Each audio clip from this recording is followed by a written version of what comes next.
الله عليك يا أبا عبد الله يا رحمة الله الواسعة يا باب النجاة الأمة يا ليتنا كنا معكم سادتي فنفوز فوزا عظيما.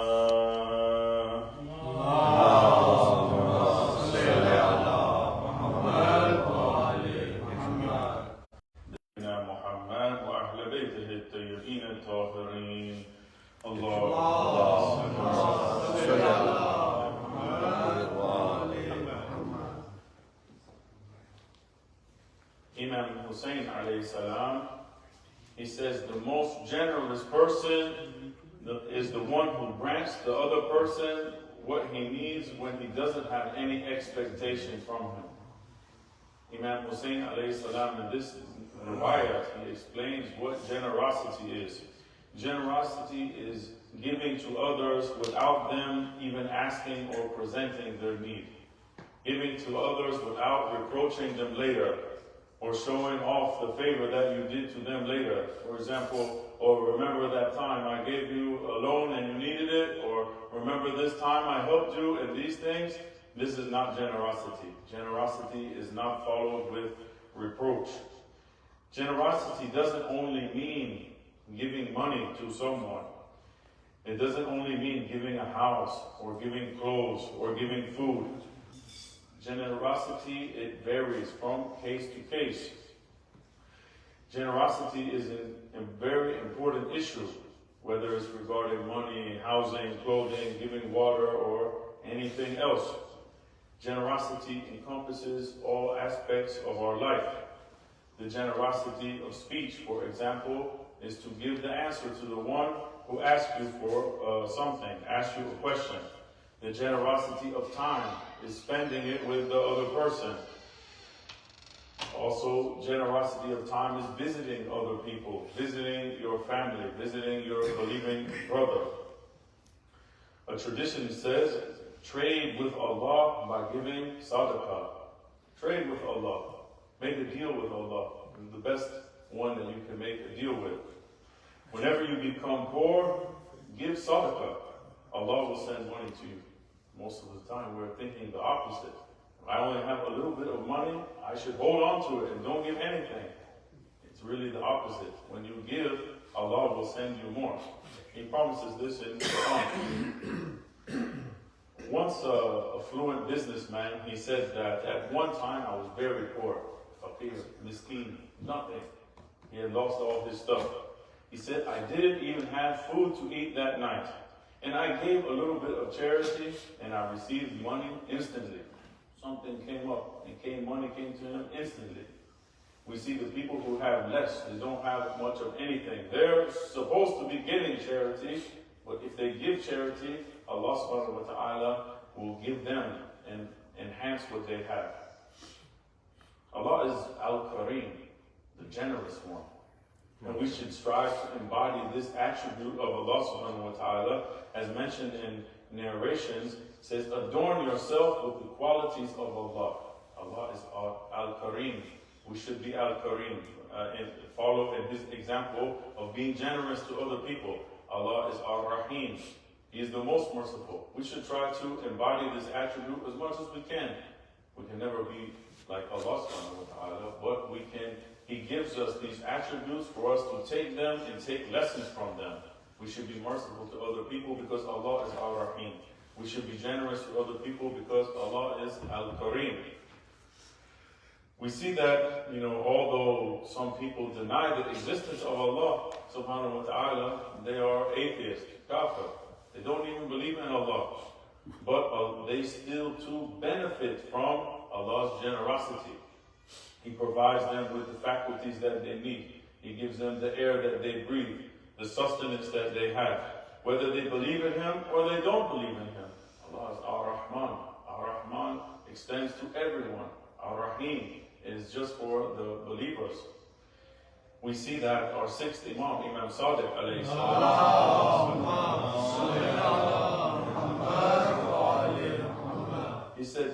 you see that the sun shines down upon the believers and the non-believers. The rain is coming down on the believers and the non-believers. This is Allah's generosity. One of the late ulama, he said that Allah will bless both groups of people. He says that Allah says, we supply both of these and from those and those from the bounty of your Lord. This is because Allah is a source of bounty, source of blessings. Look at the bounties like rain, for example. When it rains on the houses of the believers and the disbelievers. When the sun shines, it shines on the house of the Prophet. It also shines on the house of Abu Jahl. Allah gives this to both. Allah's blessings are like this. This is the nature that Allah set in place for everyone to recognize His generosity and turn towards Him. Allah's mercy is so great. His generosity is so great that He loves generosity even, amongst non-Muslims. For example, some disbelievers like Hatim al-Ta'i, he was known for his generosity. And we have in narrations that their punishment because of that would be reduced. Even though they didn't believe in Allah, Hatim al-Ta'i, idol worshiper. But we have narrations, Alama Majlisi goes from Sheikh al-Saduq in Thawab al-A'mal, narration from Ali ibn Yaqeen from Imam Qadr alayhi salam.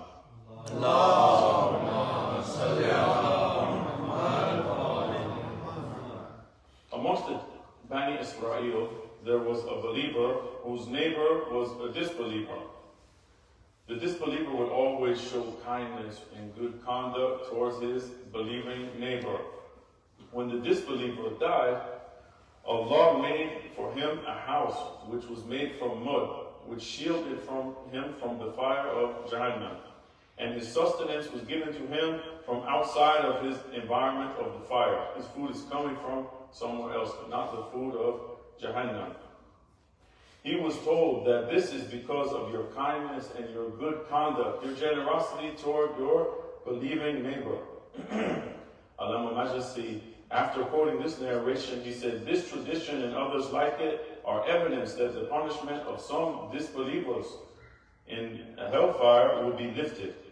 The verses of the Quran that say the punishment is for the disbelievers shall not be lightened and they will, all of these things, it is regarding those people who did not do good deeds towards others, towards believers. So we see that generosity, Allah's generosity even extends to the disbelievers. SubhanAllah. Inshallah, we'll take a look at some of the stories of Ahlul Bayt alayhimus salam so we can gain examples from their pattern and pattern our life after their examples. The first story is about Hassan al-Mushtaba alayhi salam. He was so generous that he was known to give away his entire wealth several times during his lifetime. Then we see that one time the Imam is in Sham. A person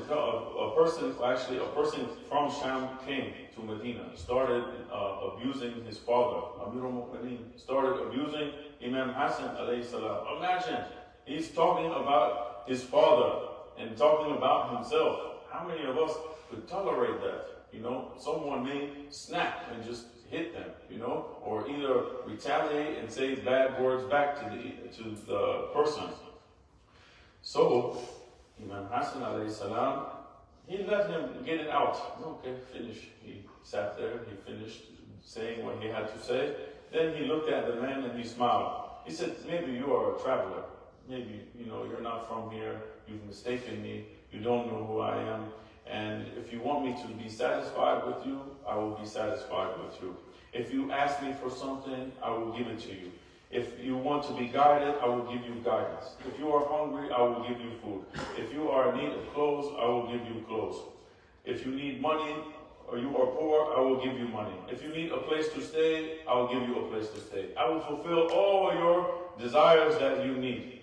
It would be better, actually, if you came to our house and be our guest until the day that you leave. SubhanAllah. Generosity. He's cursing Amir al-Mu'mineen. He is cursing Imam Hassan. He says, come to my house, be my guest. I'll give you anything that you need. As the man heard these things, he started crying. He couldn't believe it. He said, I testify that you are the Hujjat Allah fi al-ard, the ruler of Allah on this earth. Allah knows best where to place His message. You and your father were my biggest enemies before, and now you are the best of creatures of Allah for me. And he put his luggage at the Imam's house, and he stayed there until he left Medina, and he became one of the lovers of Ahlul Bayt, one of the believers in Ahlul Bayt alayhi salam.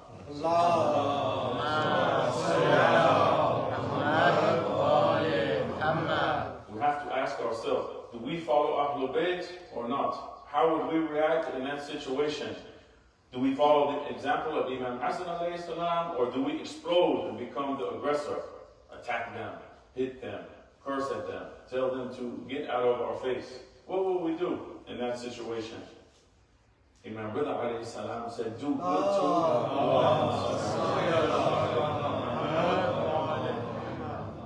good to all people, whether they deserve it or not. Because even if they don't deserve it, you, as a follower of Ahlul Bayt, you are worthy of doing good. Good is expected from us because we follow the best examples for mankind. We follow Rasulullah and Ahlul Bayt alayhi salam. If we want to make a positive change in this society, in this life, and help spread the message of Islam, it all starts with us. Don't wait for someone else to come and do it. Say, it's not my responsibility, it's someone else. No, it starts within us. We have to take time to learn about these great guides that Allah has sent towards us. And we have to do more than just read their narrations. We have to take an effort to implement those narrations of Ahlul Bayt alayhi salam in our life. When you read riwayat, when you read hadith, when you read ayah from Quran, ask Allah subhanahu wa ta'ala to give you the tawfiq to be able to apply that in your life. Not just reading like a novel or a story. Not like we are reading Harry Potter or one of these books. We need to read it and ask Allah. We know this is divine guidance. Maybe it is hard for us to implement this story of Imam Hassan. But we have to ask Allah subhanahu wa ta'ala to make it easy for us. To give us the tawfiq to follow them. Not everyone can follow path of Ahlul Bayt. It's difficult. It is hard. It is a challenge. Not everyone is Muslim. It's a bounty from our Lord that we take for granted. Maybe we are born with Islam. Maybe some people don't even know the names of Imam Ali alayhi salam, for example. But we have the tawfiq to know the name of Imam Ali, Imam Hassan, Imam Hussein, and all of the Imams. This is a blessing in itself, that every time we are making salat, we're making namaz, after we should do sajda to shukr, and thank Allah subhanahu wa ta'ala that we even know the name, that we can even mention the name. Imagine how many people have never even said the name of Abu Abdullah Imam Hussein alayhi salam.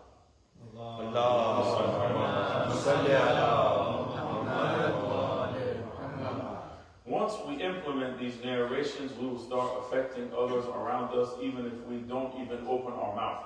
Just because of our actions. They will observe us, they will follow, and they will say, this person is a good example. They see something in you.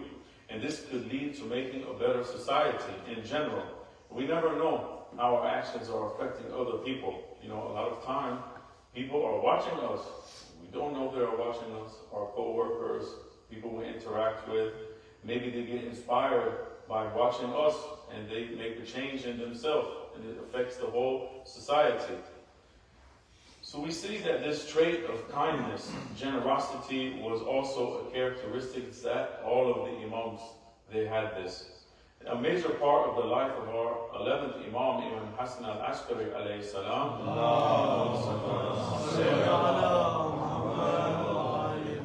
was either passed in prison or under house arrest. We see from the story of our 11th Imam, it says the spies of the Caliph, Mu'tamad, always kept the Imam under strict surveillance. One day, a Shia sent him a gift, some pomegranates, 5 of them. The fruits were put before the Imam, and the prison guard, he was looking at them. It's very hot, in Iraq. He's looking at pomegranates, and he wants one, but he doesn't say anything. The Imam noticed that, and he gave him one of those pomegranates. He said, I had 5, I gave him 1. The guard took it, but he didn't eat it. So when the Imam asked him, how come, I know you wanted 1, why didn't you eat it? And he said, I'm the father of 5 children, and I wouldn't eat this pomegranate or eat anything without sharing it with them first. And I'm thinking of how I can split this 1 pomegranate between all 5 of my children. So the Imam, what does he do? Imam is generous. Imam gave him all of those 5 pomegranates. He said, take them. They are, for you. He said, Yabna Rasulullah, I don't need all of them, at least keep 1 for yourself. Imam said, it's better for the children to eat those than me. On witnessing this affection, this generosity of the Imam, the guard became a devoted follower of our 11th Imam, and he always used to remain in the Imam's service. When Mu'tamad, he heard about this, he summoned that guard and he punished him, because all the guards that would protect the Imam and guard them, they would all end up witnessing what the Imams were doing, their ibadah, their connection to Allah subhanahu wa ta'ala, and they would turn them by just watching them. Mu'tamad said he wanted to punish him, and the man who was enemy of Imam at first, guarding him in a prison cell, he's standing over him, He said to Mu'tamad, he said, even if you put me to death, his love will never leave my heart, because of the action of generosity of the Imam.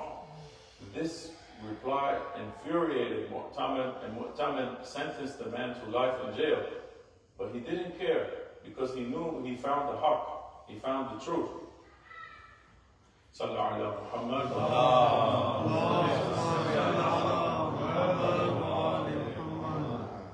Imam Hussein alayhi salam, he said, do know that the people's being needy towards you is a bounty of Allah on you. So don't get tired of them, lest they should turn into calamities and woes. So we should not wait for our brother in faith to come to us and ask us for help. But we should be so close to them and in communication with them, that we know what they need. We see when they need something, even if they are silent. A lot of times people need stuff, but they don't say anything. But they actually need it. We should approach them first. We should keep in touch with our brothers, see how they are doing, if they have needs or not. Write each other WhatsApp message, text message, call them. We should be in touch with each other. Imam Ali alayhi salam, he said, you should not make your brothers ask for their needs if you have recently known them. And our 6th Imam, Imam Sadiq alayhi salam,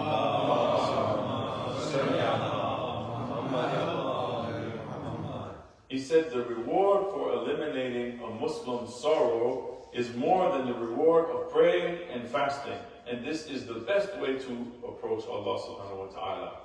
And Allah will give 73 rewards to whoever eliminates the sorrow of a believer or a believer's sadness. He will save 72 of those rewards for him in Akhirah, and He will give him 1 reward immediately. We should rush for earning Allah's pleasure by helping our brothers and sisters when they need help. And don't run away from them when they have problems. If someone comes to you with their problems, don't feel tired of them. Whether it's they need you for something or they just want to talk to you about their problems, don't feel tired of them. Because it is like Allah is giving you an opportunity to help aid someone in their problems and get a great reward from this. When someone comes to you or you find out someone has a problem or a need or something, you should view it as Allah has favored you by allowing you to be the means to solve that problem of that person that is plaguing, that person's life, this problem. You should be honored, thankful to Allah subhanahu wa ta'ala to gain Allah's pleasure by this means. But most of the time we are doing the opposite. Someone's coming to us, we are turning and we are running the other way. We're closing our curtains. We don't want them to know we are home. We're silencing their call. Oh my God, what does he want to talk about again? Oh, he needs something else again. We are running away from the bounty that Allah is. He chose us to do this. If that person's coming to you, He chose you to help this person. So we should be thankful to Allah subhanahu wa ta'ala. One day, a lady came to Fatima Zahra alayha salam.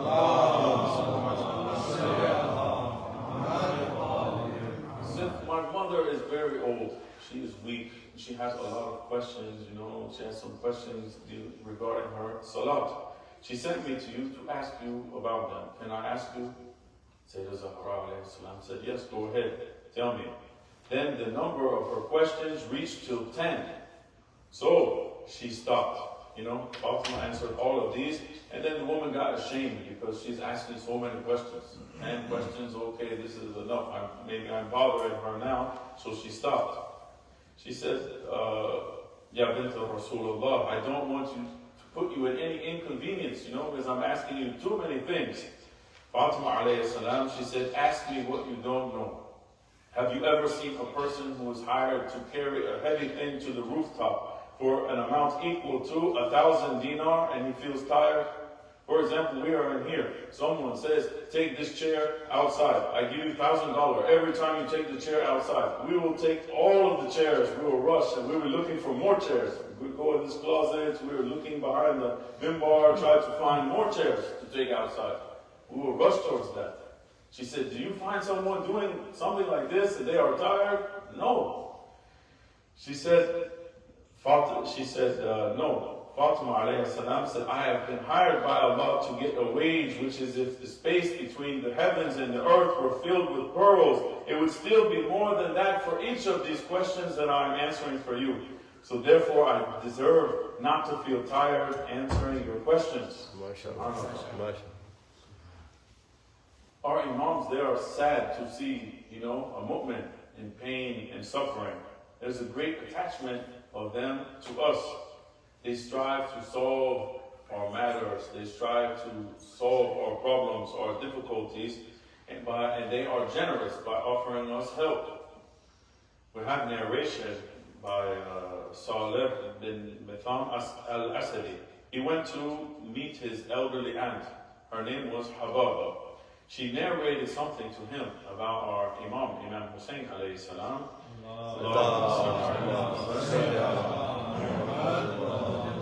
She said to her nephew, it was my habit that every other day or every fourth day I went to view the blessed face of Imam Hussein alayhi salam. But then, it so happened I started to get white spots on my face. She got leprosy. And then it spread to my forehead.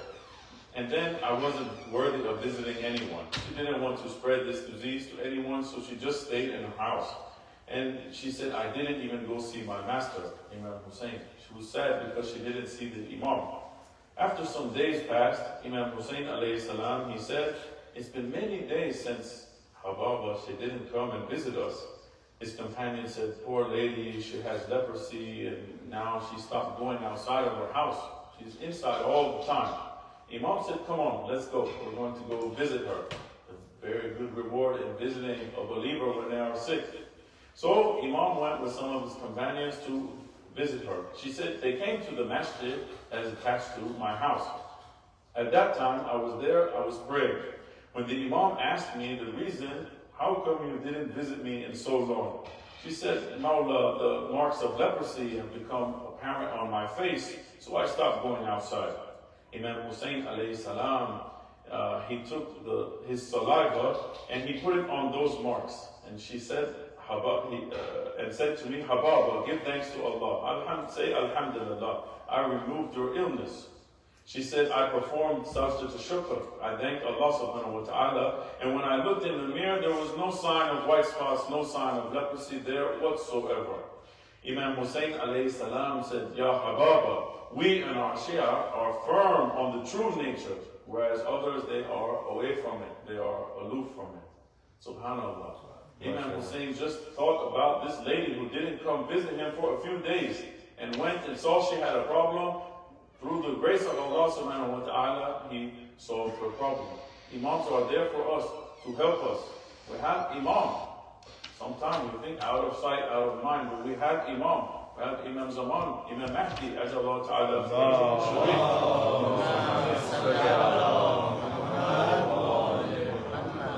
We have an Imam, but we have to ask ourselves, how many times do we call on the Imam?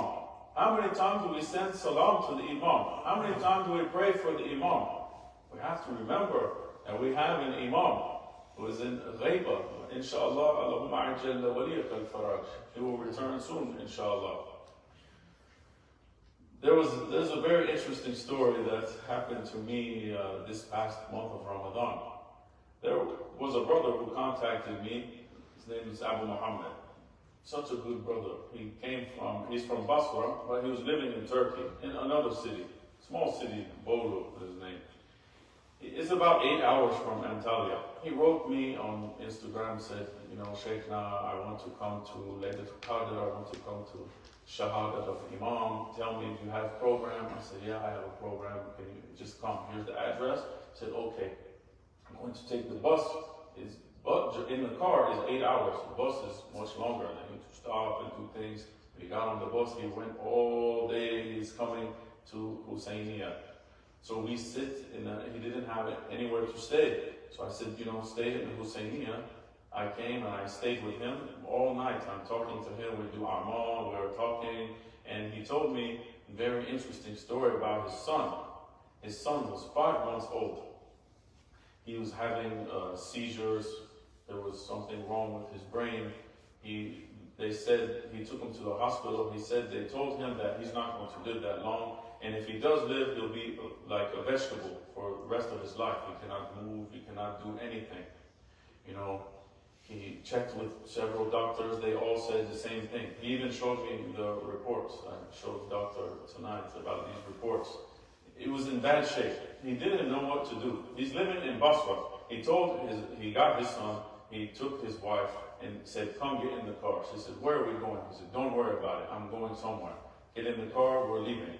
He got in the car from Basra and he didn't know what to do. He said, I'm lost. I don't know what to do for my son. Doctors can't do anything. I don't know. All I know is I'm going to drive to Karbala and I'm going to go to Abu Abdullah Imam Hussein alayhi salam. If anyone can do it, he can do it. So he got in the car and drove. Basra is very far from Karbala, maybe 6-7 hours, very far. He got to the shrine of Imam Hussein alayhi salam. He said he took his son to Abu Abdullah, went to the Dhari. He told Imam Hussein, he said, Ya Hussein, fix him or take him. Do this. You can do it. Fix him by permission of Allah. Fix him, solve this problem for him, or just take him to you. Take his life, take him to you. He was very distressed. This is the time when most of the time your dua gets accepted in the last moments of despair. So he left from there and came back to Basra.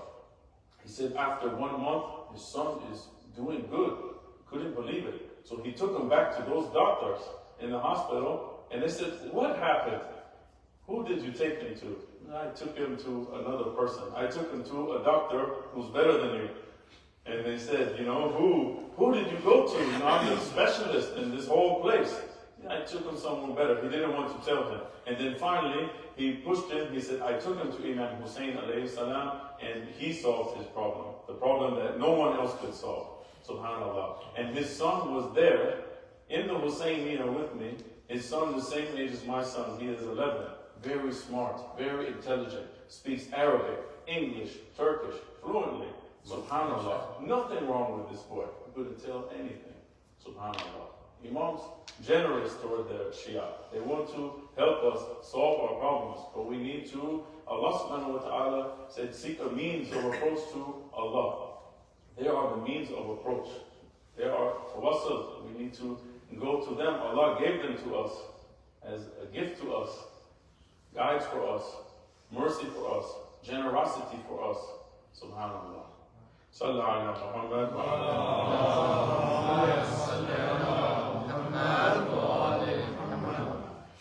When Imam Hassan and Imam Hussein alayhi salam were very young, they got ill. Their family was concerned for them. Rasulullah sallallahu alayhi wa alayhi told them to make nadr. Ya Ali, Ya Fatima, make nadr, make a vow to Allah that if they get better, you will fast for 3 days.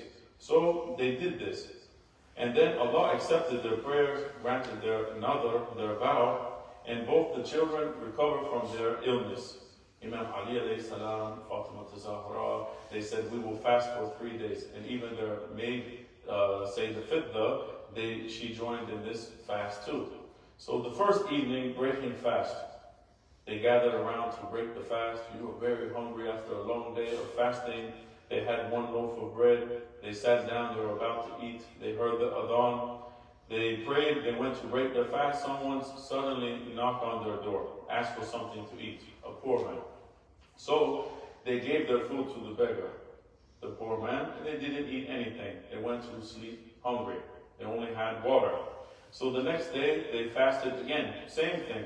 They sat together to break their fast as usual. Then they were about to break their fast. Who knocks on their door? An orphan. They give them their food. They just take water and go to sleep. Next day, the third day, they sat down to break their fast. A captive knocked at their door, asking for something to eat. Ahlul Bayt, alayhi salam, they are generous. How many of us will give away our iftar? We would say, no, maybe I'll give you a small portion of this, but I'm going to eat it. You know, I'm very hungry. You can find food somewhere else. No, they gave it away again, the third night. And they only had water. And upon this, Allah subhanahu wa ta'ala, due to the sacrifices, revealed the whole Surah Insan, Surah Al-Dahr. And He sent down the following ayah. They are those who fulfill their vows and fear a day whose evil will be widespread. And they give food despite their love for it to the miskeen, wa yatim, wa asira, to the orphans, to the poor, and those who are the captives. Subhanallah. Another example from generosity of Ahlul Bayt is Imam Ali alayhi salam. There was a disbeliever who came to Rasulullah sallallahu alayhi wa sallam and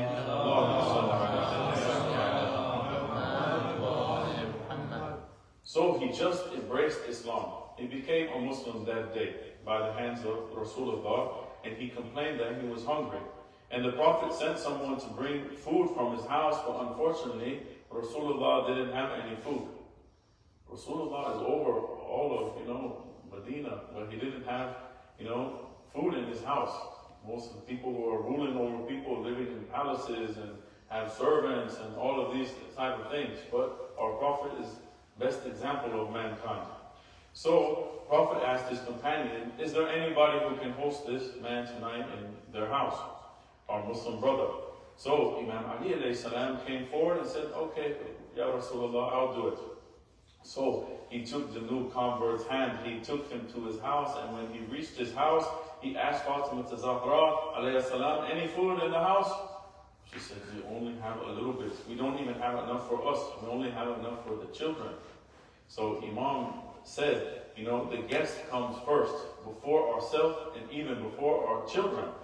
So Fatima persuaded the children, go to sleep, you're hungry, but just, go to sleep. And Imam Ali alayhi salam, they had sufra, they put it down. He dimmed the lights a little bit, and they put the food down in this room.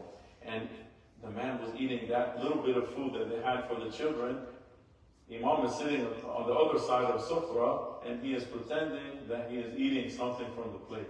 But he doesn't have anything, because he doesn't want him to feel ashamed at, he's eating his food. But this is Amir al-Mu'mineen. This is generosity of Ahlul Bayt alayhi salam. Sallallahu ala Muhammad.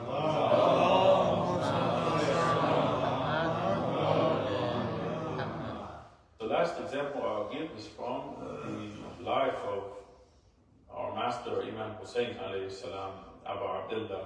It said that, the generosity, we look at generosity of Imam Hussein in the battle of Nahrawan, which was fought against the Khawarij, those who went against Imam Ali alayhi salam. And during this battle, Imam Hussein alayhi salam, he saw the captives. And the captives pleaded with Imam Hussein, one of them, he pleaded with them to, loosen these ropes. They are too tight on my hands. They had him as a prisoner. He said, it's very painful to me. Just take the ropes, just loosen them a little bit. Imam Hussein alayhi salam asked Amir al-Mu'mineen alayhi salam to allow him to remove the ropes of that prisoner because he is suffering from pain. Imam Ali alayhi salam asked him, why did you want to remove those ropes? And Imam Hussein alayhi salam said, how can I reject someone who asks through me? Subhanallah. Then he went and he removed those ropes from the ropes of the hands of Shimr, Shimr ibn Dhul Jawshan. Subhanallah. He removed the ropes from the hands of Shimr. He showed mercy to his killer, even though Shimr would one day show no mercy to Imam Hussein alayhi salam. He would sit on the chest of Abu Abdullah and do the unthinkable to the grandson of Rasulullah. Imam Hussein knew this, but he was still generous towards people.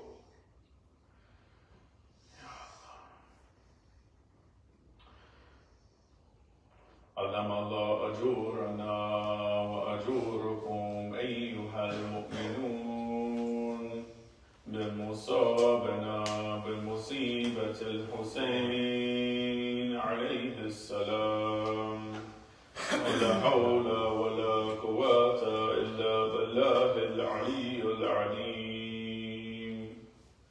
On a night like tonight, we want to remember a youth from the children of Ahlul Bayt who reached such a high position. We are still remembering him to this very day. He was none other than Qasim, the son of Imam Hassan al-Mujtaba, the generous one who gave away his wealth during his lifetime several times. Following in the footsteps of his father, he gave away everything he had for Abu Abdullah, Imam Hussein. He even sacrificed his life for Imam Hussein alayhi salam. Now came the time for Qasim to ask the Imam's permission to die on the battlefield. Qasim kept asking Imam Hussein to let him go and fight. He wanted to follow in the footsteps of Ali Akbar. But Hussein said, "My dear child, how can I permit you to fight when I know it is for certain that death awaits those who go out? Your father entrusted you to my care on his deathbed. My heart trembles at thinking of sending you out into the jaws of death." This reply of Imam Hussein broke the heart of Qasim. He thought that his uncle wouldn't allow him to go and join the other shuhada. With tears in his eyes, he stood there. He didn't know what he could do to get the permission of Imam Hussein. When Qasim saw that Aun and Muhammad got permission by the intercession of their mother, he ran towards his mother's tent. He told Farwa that Aun and Muhammad got permission and because of the intercession of their mother, but he had no one to plead on his behalf. He said, "If I'm not destined to die today as a martyr, as a shaheed, then life has no charm left for me. Am I destined to be a captive, a prisoner, led through the streets to a prison cell?"